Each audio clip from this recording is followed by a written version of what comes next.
gentleman. Minutes.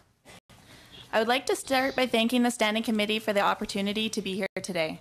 I'm a grain farmer in southwest Saskatchewan who, like many other producers across Canada, is very concerned about the notices of non-compliance we are seeing from China in regards to our canola seed exports. I'm sure many of you already know that China is the largest market for Canadian canola, accounting for approximately 40% of all canola generated in Canada.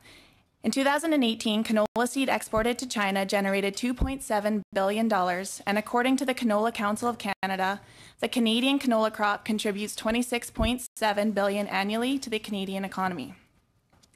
Canola is a very important crop for the producers that grow it. Traditionally, it has been one of the main commodities to generate revenue for our operations. Canola is often a crucial part of a crop rotation, allowing for producers to diversify with crops that do not bring in as much revenue, but allow for more sustainable farming practices. On my farm, we rotate between cereals, oilseeds, and pulses. An example of a 4-year crop rotation is lentils, barley, canola, and durum wheat. Farmers are resilient. We are often referred to as eternal optimists, and we have worked hard to hedge our bets.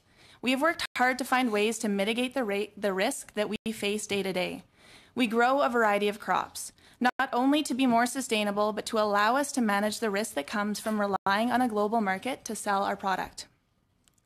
If canola was the only commodity that we grew that was currently facing a trade barrier, and I'm sorry, I don't believe for a second that this has anything to do with science, this is political retaliation, we would be able to bunker down and take a couple years of lower prices. The frightening reality is that almost every crop being grown in Canada is currently struggling with one trade barrier or another. Italy has shut out our durum wheat. India has enforced heavy tariffs on Canadian pulses, effectively shutting their border to our product. Saudi has cancelled grain imports affecting approximately 122,000 tons of barley feed, and now China is turning away our canola seed. Let's add to this a carbon tax in areas that are heading into their 3rd year of challenging weather, be that extreme drought or excess moisture. What we have brewing are conditions for the perfect storm. According to Statistics Canada's 2016 Census of Agriculture report, there are just over 107,000 farms in Western Canada. These farms account for approximately 85% of the crop acres in Canada, and approximately 97% of these farms are family-owned and operated. Agriculture and crop production are very important to the Canadian economy. So much so that the recent Barton report named agriculture as one of the possible top 6 drivers for the Canadian economy moving forward. This information was used to create ambitious targets for us to hit both domestically and internationally by 2025. Now I ask you, how are we in agriculture going to have any hope of meeting these targets when we do not have healthy bilateral trade agreements, relationships, or respect on the global trading platform our country relies on? There are different possibilities for how this can all play out.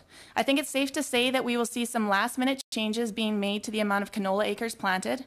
I stood beside a farmer at the local co-op a couple days ago and listened to him cancel some of his canola seed, taking 160 acres out of his canola rotation. Now he's still going to seed that 160 acres. So the question becomes, what crop is a safer bet?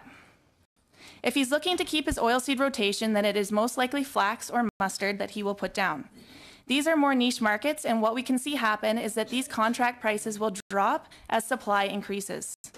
We also could be looking at other end markets using China's notices of non-compliance to push the canola price lower, as we have limited trading options and, quite frankly, are still trying to move 2018's crop. Farmers are not looking for a handout, nor are we wanting to require a subsidy to cash flow our operations.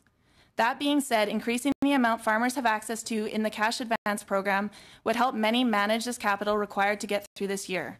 Many producers are sitting on canola, lentils, and other crops from last year in the hopes that prices will go up and trade disputes will be resolved. We want regulations and policies in place that are science-based, allowing us to grow, invest, and continue fueling our sustainability and the Canadian economy. We want a government in power that isn't so internally focused on scandal that it forgets the importance of our global trade. Canada is a nation dependent on global trade, and we are at a logistical disadvantage when it comes to our location and the means with which we transport our export goods to market. We need to be very very aware of these challenges and put the appropriate level of respect into our trade agreements and partners. As a grain farmer, I deal with a huge amount of risk and uncertainty because I cannot control the weather. We can control our actions, our relationships, and our